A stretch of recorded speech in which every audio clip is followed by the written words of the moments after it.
there's not another good choice. Honestly, if you do the math, you do the volume, if your goal is to help as many people in your community and your goal is to give the kitchen sink and give the highest volume of care with each and every patient engagement, then there's only these two schedules really. One of the things that's most important for you and I as private practice owners in physical therapy is to look at the clinical efficiency and see what we can do as practice owners to help enhance and encourage and support our clinicians to operate in a more efficient manner. When you have highly productive people who are highly efficient, we have proficiency, right? The definition of proficiency. And that's our responsibility as the CEO, owner, and founder of our clinic. When I look at what I did when I was running my practice that had the greatest impact on the bottom line and had the greatest impact on the overall company culture and job satisfaction and proficiency on a physical therapy optimization level. And what I mean by that, optimizing the patient care experience, optimizing the experience of the employees, administering high outcomes through high quality care.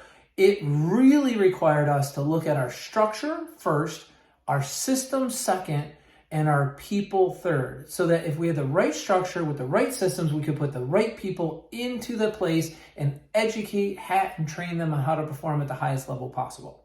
So how do you go about doing that? Step one, make sure that if you're going to have optimized clinical efficiency, that you have defined your 5-division organization chart.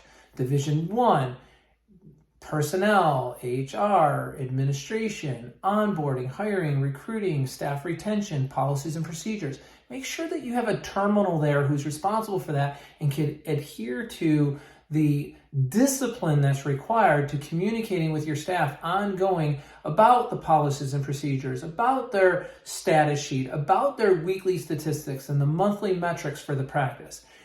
If people know where you're going and they understand what influence they have on getting you there, they perform at a much better level. They perform with greater agreement with what your mission, your goals, and your interests are.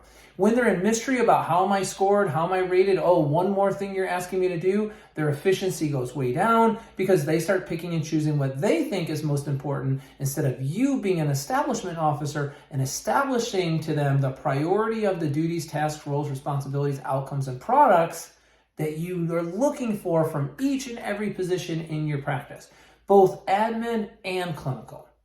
Second way to increase clinical efficiency, education. Educate them on proper documentation, on how they can spread the codes around depending on what they're doing and what the intention is with the exercise or activity that they're actually doing with the patient, so that not everybody's getting coded 97110 therapeutic exercise for every single activity.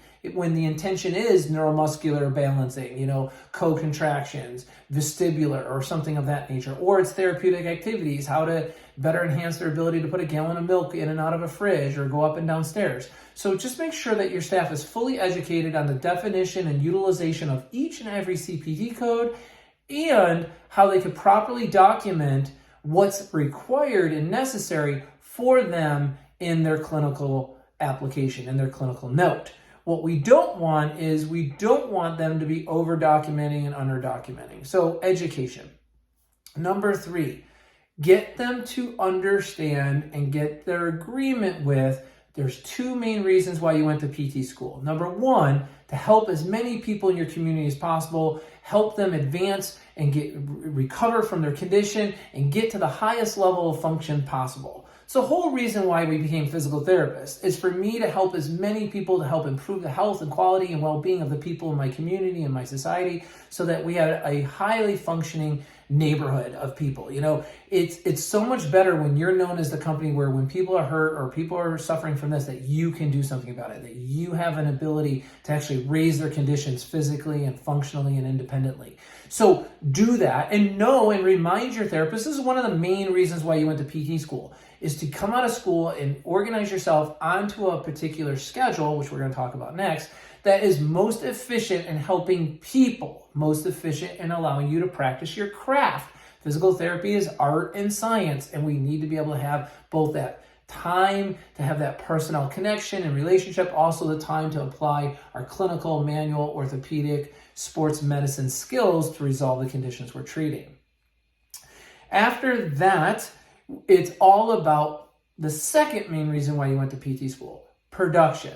I want to have a schedule and an environment that's conducive to me providing as much care as possible with each and every engagement. I want to get 3.75 units minimum, 4.25, 5, 4.5 units, whatever I can with each and every. I don't want this to be a deli. I don't want this to be number taking. I want this to be one-on-one patient care experience where people feel like they're getting high-level, advanced trained therapists applying their techniques to them so that they're the greatest benefactor. I want somebody who's paying a $30, $40, $50 copay to feel like this was money well spent.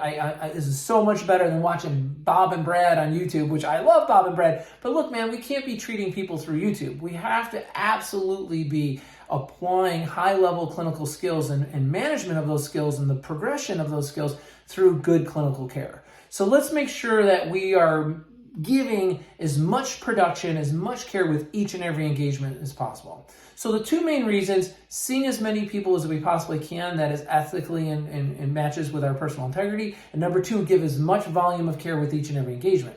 Trust me, if Bob's coming in and he's paying Sally a $40 copay and she's 2 units and out, and then Bob comes in and pays Tammy and she's 4 units and out for that same $40 copay, it's Tammy, man. She's the winner because she's providing more care with each and every engagement. So please make sure that your therapists understand that. And the last key element to optimizing your clinical efficiency is picking between one of the two absolutely mathematically personnel experience based on survey data best schedules for an outpatient physical therapy practice. The best schedule, bar none, is a patient coming in every half hour. 8, 8:30, 9, 9:30, 10, 10:30. You have an hour off for lunch. Human being eats in 15 minutes. Gives them 45 minutes to do all the documentation. They roll into 1 o'clock. Notes are done. They hit their afternoon. They're walking out within an hour of their last patient. If you have that going on, you're using a good EMR, good documentation, good point of service training and skills because you've trained your staff member to do point of service documentation while they're with the patient. And you've got a clinician who's not over elaborating or over discussing or over documenting. They're actually being very laser focused in their documentation.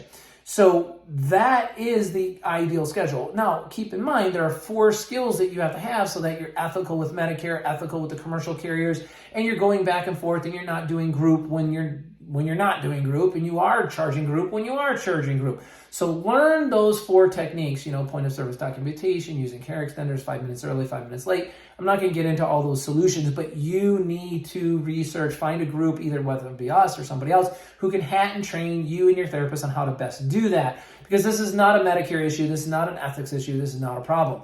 What is a problem is if you're not keeping your patients 55 to 65 minutes, giving that abundance of care on that schedule, well, that's a problem. You're really cutting people short. So it's on you to learn how to do that. So the other schedule is if you say to me, hey, Brian, we don't use any modalities, really. We use no care extenders. We're hands-on manual therapy. We're in a part of the country where we get paid well over the national average of $81 to $83 a visit. We're getting paid $110, $120, $130 a visit. I have practices that do that. If you're one of them, you can afford to see patients every 40 minutes. There's not another good choice. Honestly, if you do the math, you do the volume, if your goal is to help as many people in your community and your goal is to give the kitchen sink and give the highest volume of care with each and every patient engagement, then there's only these 2 schedules, really. These are the absolute best schedules mathematically for the practice, for the patient, and for your staff members. Every 40 minutes, somebody's coming in. So there's my tips and suggestions and advice on how you can optimize your clinician's efficiency.